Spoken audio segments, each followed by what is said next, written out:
um bom tempinho para dar uma relaxada aí. Não se esqueçam de procurar onde eu estou errando, por que eu estou errando. Não vou mais errar, porque a qualquer momento eu posso botar essas questões nas próximas provas. Posso chegar lá no terceiro trimestre, do nada, e botar uma questão dessas aí.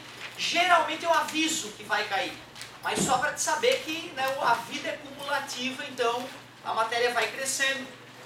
Eu confessei para vocês que eu fiz uma prova um pouco abaixo do que eu gosto de fazer, em função dos trabalhos não terem sido tão levantadores de nota como eu gostaria.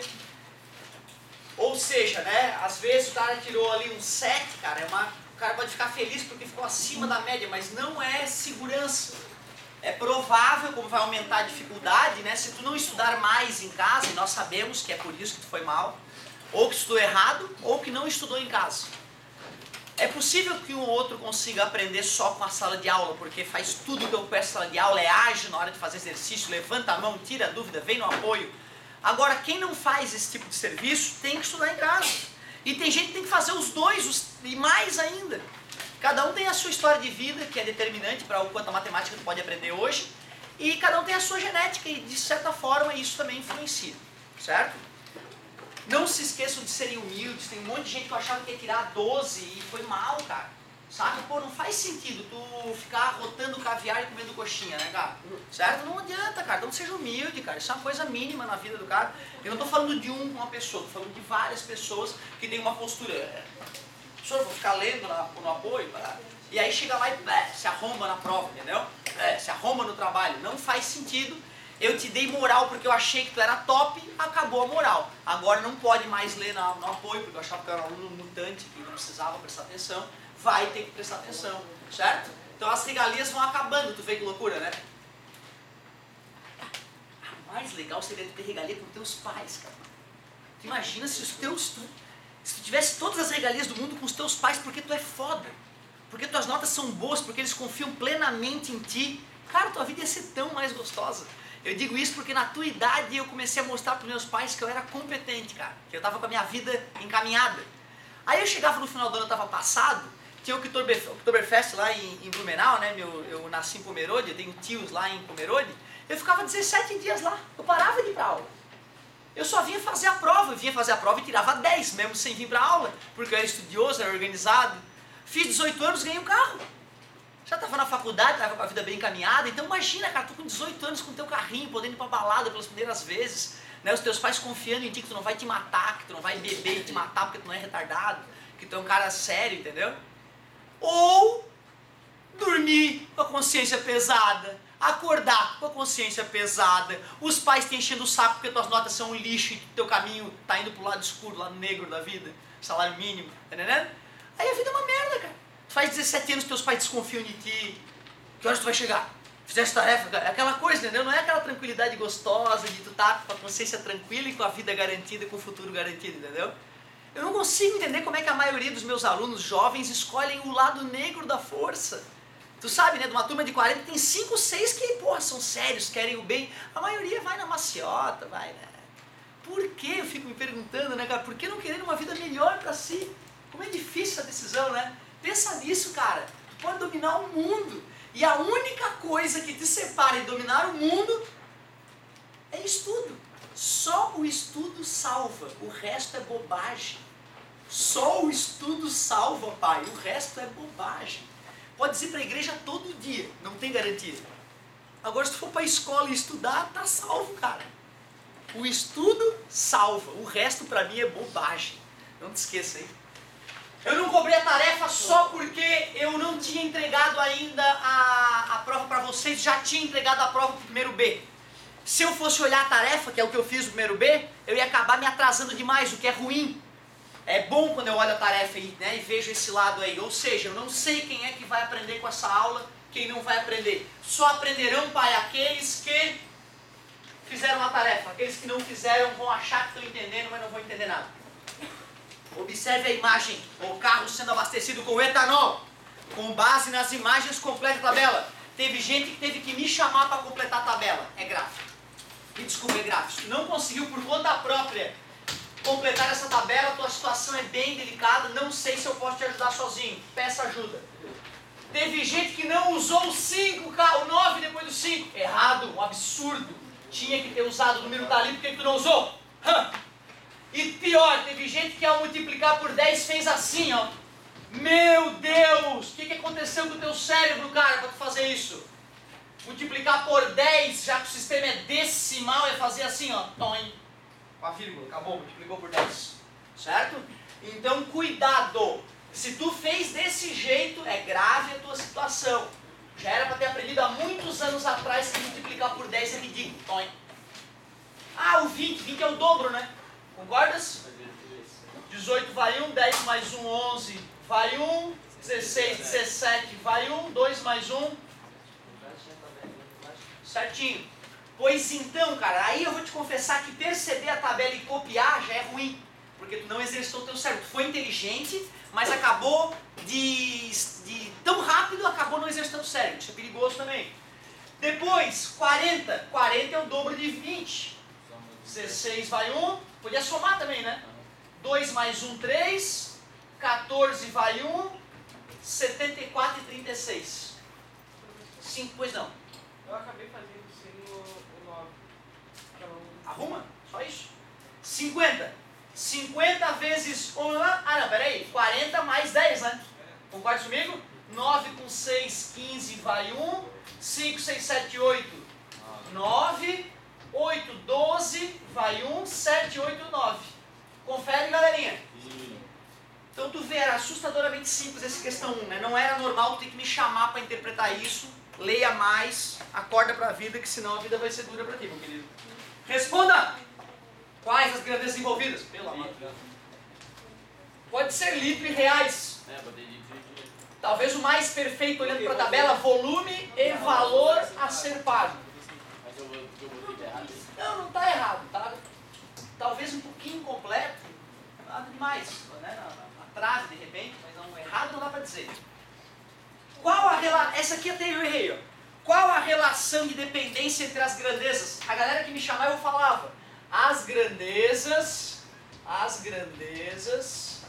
são diretamente o que mesmo? Proporcionais. Porque quando uma dobra... Eu botei que a cada 10 litros aumenta 18 e 59. Legal, tua resposta foi legal também. Só que depois eu fiquei pensando, não. Na hora que eu olhei a continuação das perguntas, eu vi, o cara quer saber qual é a variável dependente e qual é a variável independente. Então nós podemos dizer que o valor a ser pago depende, depende do volume abastecido.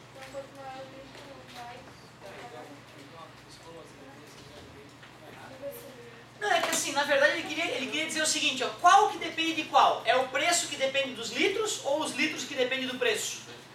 E pela maneira como ele construiu o problema, informando já os volumes, ele deu os volumes primeiro. E a partir do volume eu calculei o valor. Logo, o valor a ser pago depende do volume abastecido. Esta última frase é o que o autor da apostila esperava.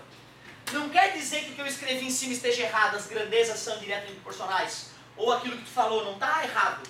Mas a pergunta que o cara queria que respondesse é aquela ali de baixo. Porém eu pergunto para ti, posso chegar eu com 100zão no posto e falar, bota de gasolina para mim?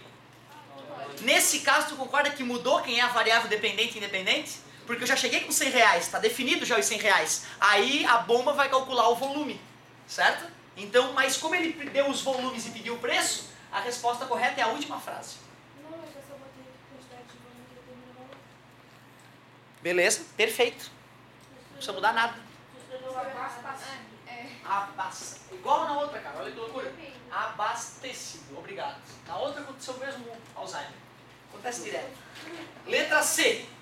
Pode-se afirmar que o valor a ser pago está em função da quantidade de litros a serem abastecidos? Sim. Tu vê a letra C respondendo, confirmando a letra B, né? Sempre assim essa apostila, as respostas estão sempre aqui. Usando Y para representar o valor a ser pago e X para representar a quantidade de litros, qual a expressão algébrica que relaciona X e Y? Parabéns. A ordem não importa, tá, galera? Vocês acertaram, quem botou o X na frente não tem problema nenhum. Uma outra forma muito mais elegante de fazer isso é o f de x. Ele não pediu, ele pediu para tu usar o y, tá, galera? Só estou lembrando que y e f de x é a mesma coisa. A diferença é que assim é muito mais ninja. Por que será que escrever f de x é muito mais ninja do que y? É função de x, mas tem um motivo técnico, quer ver? Se eu fosse calcular para 10, ficaria assim, ó, y igual a 18,59, né? Se eu for calcular para 10 com f de x, ficaria assim, ó. Mesma resposta, né? Só que nessa não está dizendo quanto eu usei no x. Tem que estar na tua mente. Para problemas mais complexos, mais longos, pode atrapalhar. Essa está te dizendo, ó, tu calculou a f para x igual a 10. Por isso que essa é ninja e essa é meia boca. Interessante, né? Então se tu quiser ser ninja, tem que começar a te acostumar com a função f de x. Frescurinha. Fala, meu querido. Eu botei como se fosse outro valor, eu botei y igual a x vezes delta. Sim, agora, mas tu sabia quem era o delta, né? Agora eu substituo o delta pelo valor que a gente já conhece. Não? Porque se botar y igual a x vezes o valor de litro, várias vezes, né? Porque tem vários litros. Ah, sim. Mas é que assim, ó, quando a gente pede a função, a gente não está querendo que substitua o x. A gente quer deixar só com a letrinha mesmo, para ela ficar genérica. Então essa função, ela vale para cá, para cá, para cá e para infinitos valores, né? É isso aí. Então, ó, o autor da apostila esperava esta resposta. Uma resposta equivalente, também correta e elegante, é esta aqui de baixo. Certo, galerinha? Outra coisa que é importante tu saber. Hoje, por exemplo, teve cara que perdeu ponto por não ter feito a tarefa e depois perdeu ponto durante a aula por não estar corrigindo a tarefa. Então tu fica ligado. Quando eu vejo que tem alguém babando azul, o cara tá assim na aula, eu vejo, pô, aquele cara lá tá desligado, tô sabendo. Aí eu vou lá, corrijo mais um pouquinho, daqui a pouco eu dou um perdido, vou na carteira dele e olho, ixi, não tá se corrigindo, um ponto a menos. Tá entendendo? Porque tu tem obrigação de corrigir. Ah, e digo mais, às vezes me dá uma loucura no final do ano, eu peço, traga a apostila volume 1 e caderno volume 1 para a sala. Quase no último dia de aula. Eu vou lá e pego a apostila do cara e saio esmiuçando, tudo que eu corrigi. Se não tiver tudo corrigido, eu vou tirando ponto lá no final do ano, pela tua vadiagem de começo de ano. É doente esse cara, né? Eu sou muito retardado, muito doente. Então tu vê, tu fica ligado, cara. Eu recomendo que tu vá dando certo, errado quando tu errar e corrija o erro. Porque se tu apaga o teu erro e bota como se fosse certo, teu pai vai olhar e vai achar que tu é um gênio. Tu vai olhar, meu Deus, eu nunca errei, eu sou um gênio. É ilusão. Outra, é fundamental tu saber o que tu errou para tu mapear no teu cérebro. Putz, eu tô errando isso, eu não posso mais errar. Por isso que eu recomendo que o aluno identifique os erros na apostila e os corrija. E a qualquer momento, se tu não estiver fazendo isso, eu te tiro o ponto de participação, como acabou de acontecer com um gênio ali do lado. Ele perdeu o ponto por não ter feito tarefa em sala, sabe, pai? Que eu dei tempo de fazer em sala. E perdeu o ponto por não estar corrigindo. 2 pontos, tu vê que legal? Nota de participação por vadiagem, beleza? Eu odeio vadiagem, eu adoro reprovar a galera que fica na vadiagem ao longo do ano. Questão 24, recomendei que tu lê a apostila? Enquanto fazia, recomendei ler cada maldito quadrado. Cada maldito quadrado desse que tu não leu, tá ficando pior. Grandeza é tudo o que pode ser medido. Ah, o professor de física ensinou isso. Alguns exemplos, comprimento, área, volume, peso, temperatura e velocidade. Tem algumas que são escalares e outras que são vetoriais ali, né? A matemática não falou disso. Na matemática, o conceito de função está relacionado com a dependência entre duas grandezas. Ah, é verdade. A situação apresentada anteriormente é um exemplo de conceito de função que, como qualquer outra função, pode ser representada por conjuntos. É a primeira e última vez que eu estou lendo, tá? Não vou ficar lendo a apostilinha para ti, certo? É só para mostrar que teu pai deve ter conferido essa leitura ao menos aí. Dado o conjunto A, que representa o volume de etanol, e o conjunto B, que representa o valor a ser pago, formados pelos elementos da tabela, pode-se construir o seguinte diagrama, o diagrama de Venn. Observe que todos os elementos do conjunto A, que é o domínio, estão associados ao elemento do conjunto B. Está aqui a resposta da tabela, o amigo tem razão. A resposta da tabela estava na própria apostila. Deve doer agora para quem me chamou para fazer a tabela, né? Meu Deus, cara, era só ter lido a apostila. É só acordar para ver. Cada elemento do conjunto A está associado a um único elemento do conjunto B. Tudo que foi falado na sala de aula várias vezes. Aí, pai, depois que teu filho lê a apostila e tira as dúvidas da tarefa, vai dominar o mundo das funções, pai. Não tem como não saber o que é função depois disso. Página 25. Tem que ter lido tudo. Só vou ler aquele quadradinho ali é mágico, aquele azulzinho ali. Dados dois conjuntos não vazios, A e B, é uma relação F de A em B. É assim que se fala, ó, relação F de A em B. Quando tu escuta isso, quando tu tá isso escrito, tu lê assim, ó, função definida de A em B. Quem é o A? Domínio. Quem é o B? Yeah. Esta relação F é uma função de A em B indicada por, o desenhozinho, quando cada elemento X pertencente a A está associado a um único elemento Y pertencente a B. Legal. Página 25, agora vamos para a questão 1. Dados os conjuntos A, que tem 4 e 9 dentro dele, e o conjunto B tem o -2, o 2 e o 3. E tem uma relação que é y ao quadrado igual a x. Deixa eu ver, vamos botar isso aqui aonde mesmo? Não, o 4 eu boto no y ou no x? No x. Certo? É o domínio, lembra? O domínio é sempre no x. Aí eu te pergunto, quem são os valores y que vai elevado ao quadrado a 4? Ah, o -2 e o 2. Por isso que a apostila preparou aquele diagraminha do lado para ti. Nem precisava, tu tinha competência para fazer aquele diagrama, né, cara? Tinha competência para aquilo ali. Bota o 9 no x. Quem elevado ao quadrado a 9? 3. Aí o cara fez isso para ti e te pergunta, é uma função? Não, absurdo. Por que não? Isso, pois há um elemento de quem?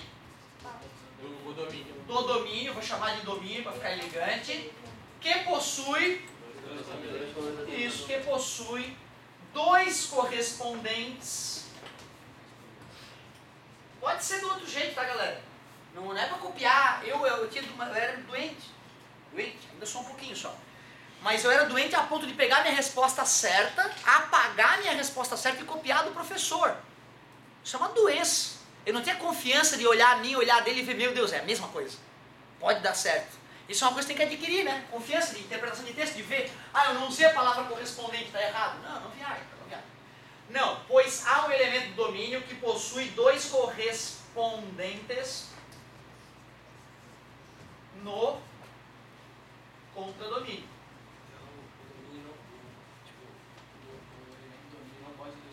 Jamais, tem que ser único, né?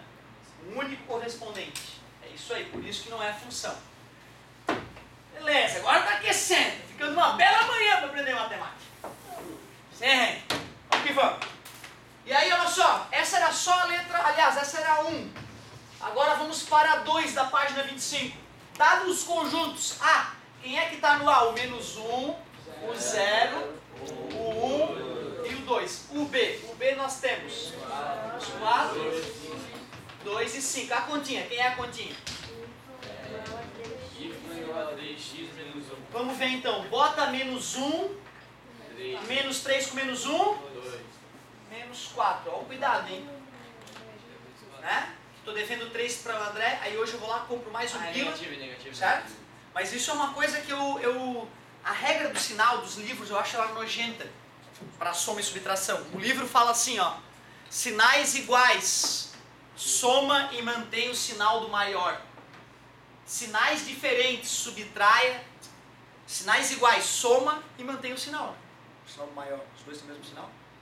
Sinais diferentes, subtrai e deixa o sinal do maior. É uma regra lunática, né?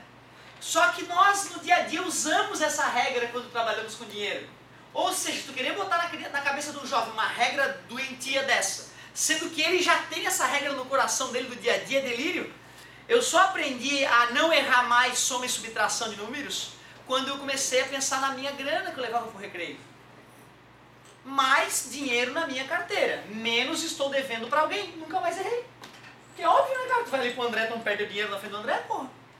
Então tu vê que loucura, tem gente que acha que não sabe somar e subtrair, porque na verdade a pessoa acha que número é uma coisa e dinheiro é outra. Não é igual, cara. Então a dica é, mais tem dinheiro na tua carteira, menos estás devendo para alguém. Isso para soma e subtração só, tá? Porque para multiplicação e divisão, sinais iguais? Sinais diferentes? Também dá para fazer brincadeirinha realista para tu entender isso, tá? 3 vezes menos 1 dá menos 3. E menos 3 com menos 1 é dever 3 pro André e dever 1 pro André. Eu fico devendo 4 pro André, por isso que dá menos 4. Beleza, galerinha? Cuidado com isso, tá? Tu já não tem mais idade para errar isso. Teoricamente, tu já resolveu essa mazela no passado, mas eu, cruel que sou, vou remexer no teu passado e te cobrar por ele também. 3 vezes 0, 0. 0 menos 1? Não tem, cara. Que loucura! 3 vezes 1, 3. 3 menos 1? Putz! É ou não é função? Por quê? Não é função. Não é função. Pois isso existe elemento do domínio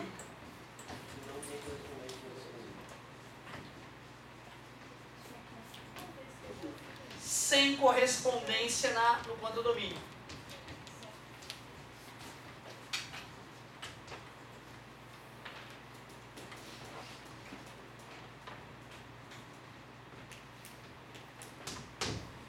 Perguntem para a Fafá na próxima aula de português se contradomínio é junto ou separado, que eu sempre fico confuso. Pois é, era com traço, não sei se depois da reforma ficou junto.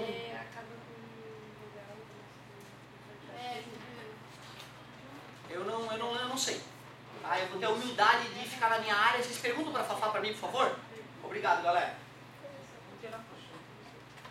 Mas elas não são confiáveis, é escrito por matemáticos também, né? Então, eu sou mais a Fafá.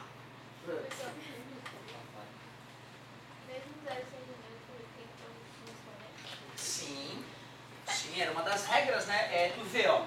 É normal as pessoas colocarem o 0 numa categoria diferente, certo? Mas cuidado com isso. O 0, ele simplesmente é um número. Não podemos ter preconceito com ele. Claro, se tivesse o valor correspondente dele, já se tornaria função. É só porque o cara restringiu o contradomínio, né? Se o contradomínio fosse os reais, também seria função aquela continha. É isso aí, é isso aí. Beleza, galerinha? Ó, página 25, ainda faltava uma da página 25. Agora é o para fazer ali embaixo. Mas corrigindo, né, meu querido? Foi mais ou menos nessa hora que o cara perdeu o ponto lá, por não corrigir. Corrige, cara. Daqui a pouco eu vou dar um perdido aí, hein? Ih! Página 25, questão 1. Ah, não acredito. Olha que coisa simples, cara. Tinha 3 númerozinhos aqui, 3 númerozinhos aqui e as setinhas. É ou não é? Sim. É função. É função. Certo? Não sobrou ninguém aqui. Não tem flechinha saindo de 1 e indo para 2, que seria um absurdo. Letra B. Tem 3 numerozinhos no conjunto do domínio. 2 numerozinhos no conjunto de chegada, já é um mau sinal. E aí, de repente, 2 caras diferentes do domínio atingem um só do contradomínio. É ou não é? Sim. É, né? Às vezes na fala eu te levo pro lado do mal para ver se tu tá resolvendo as coisas por raciocínio ou tá sendo levado pelo meu tom de voz. Porque tu sabe que o tom de voz é mestre, né? A maneira como tu fala com uma pessoa, a frequência que tu usa na tua voz faz ela te obedecer ou não te obedecer. É orgânico isso, tem a ver com evolução. Tem pesquisas muito legais que mostram isso. Então tu vê, eu fui usando meu tom de voz para te dar a sensação de que era verdadeiro, né, de que era falso. E muitos caíram na pegadinha. Não, é função. O que não pode é uma flechinha brotar em 2 diferentes. 2 flechinhas diferentes brotar em um cara só não tem legalidade nenhuma. É função. Mas ocorreu. Como é que é? Isso ocorreu na 1 também, Lídia, como se fosse função. Foi ao contrário. O resultado surgiu 2. Olha bem para 1 de cima e olha bem para 1B. Ao contrário. Tu vai perceber o que está ali diferente. Exatamente, é a piadinha do professor dela ali que é muito boa, muito didática, certo? Diz que mãe. Não, a mãe é o contradomínio. condomínio aí que a mãe pode ter 2 filhos, mas o filho não pode ter 2 filhos. Tu vê, tu só tem que decorar quem é a mãe e quem é o filho, né? Tem uma decoreba, né? Eu não gosto muito de decoreba, mas eu achei didática a história, eu gostei. Quem quiser usar a história da mamãe e do filhinho, ótimo. Eu prefiro pensar, um único número pode dar 2 resultados diferentes jogando numa conta?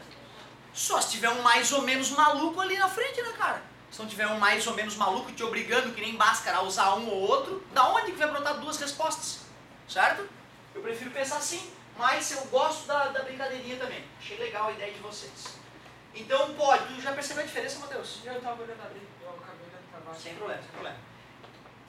A letra C agora, e realmente galera, ó, a letra B da apostila estava na direita, eu desci, a confusão do amigo é absolutamente natural. Eu errei junto. Então cuidado, agora vai a C em cima, fica ligado, letra C. Ah, que meigo, 3 numerozinhos no conjunto de saída chamado domínio, 2 numerozinhos no conjunto de chegada, vimos que isso não é problema, porém, olha lá o que aconteceu, sobrou, não é função. Letra D. A letra D, atenção, hein? 3 numerozinhos, 4 numerozinhos, porém, um deles sai 2 flechinhas. Tu bota o 4 no X e surge 2 resultados diferentes da conta. Absurdo. Não é função.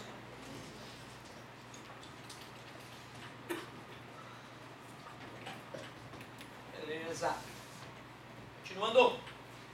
Letra E.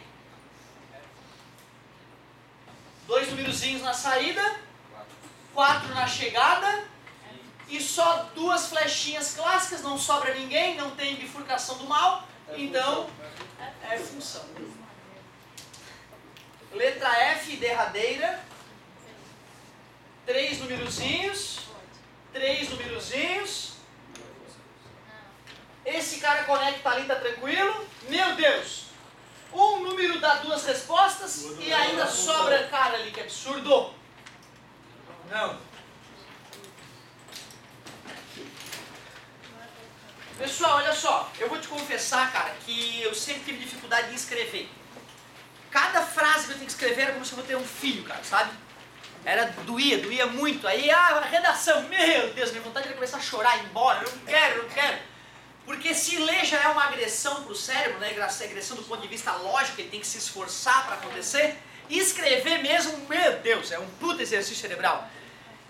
E eu era um cara que eu lia bastante. Na tua idade eu já lia bastante. Só que o fato de eu ler bastante não era o suficiente, porque o cara não aprende nada na vida sem prática. E eu fui então evitando escrever. E ao longo da minha vida, as redações que eu fiz nos vestibulares, eu sempre me decepcionei. Eu sempre queria mais e era sempre mediana a redação. Eu continuo fazendo os vestibulares para provar para meus alunos que eu sou capacitado para fazer aquilo que eu faço, né? Se eu fizer vestibular de Física e Matemática e não for excelente as minhas notas em Física e Matemática, eu não sou professor de Física e Matemática, eu sou um merda. E é por isso que eu faço vestibular todo ano, como eu fiz ano passado, ano retrasado, vestibular da UFSC, óbvio, né? Que é o vestibular decente da região aqui. Bom, no ano retrasado eu tirei 6 e pouco na redação, que valia 15, cara. Eu que sou adulto, que já li muito mais que tu, que tenho muito mais bagagem que tu. Para tu ver como eu escrevo mal. Ano passado, só porque eu fiz uma narração e não uma dissertação, e a UFSC valoriza a narração, eu consegui 10, alguma coisa. É 15, como eu te falei, a nota. Então, meia boca ainda. Cara, tu vê que loucura, como a minha vadiagem me cobrou um preço, né? Hoje eu sou um cara que escrevo mal, porque eu fui vadio nessa área. Não deixa isso acontecer contigo, cara. Saber escrever é fundamental, saber se expressar escrito é fundamental no dia a dia, de qualquer profissão, inclusive de um engenheiro, de um professor. Então toma cuidado, cara. Toma cuidado com isso. A galera se pergunta, por que tu faz para o vestibular? Tá doido? É o que eu te falei, cara, é para mostrar pra galera que eu tenho, porque tem um colega meu por aí afora, que se for fazer vestibular dele, na disciplina dele, toma pau no vestibular dele. Não das outras matérias, que é normal o cara não ir tão bem, né? Imagina, quanto tempo eu estou sem estudar geografia. Eu não tenho tempo de estudar geografia para fazer vestibular, eu vou com o que eu tenho. E eu fico até acima da média.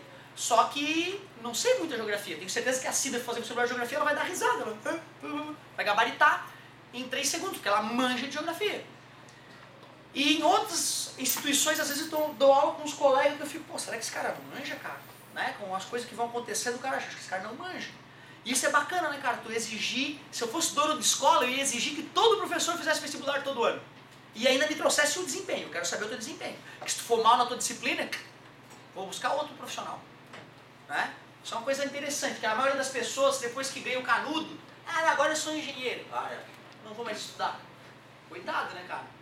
Toma cuidado, beleza, galera? A vida é foda, cara. Daqui a pouco vem cara melhor que tu, te chuta do teu trabalho, toma teu lugar, e aí já era. Certo? Tem que ficar ligado com isso.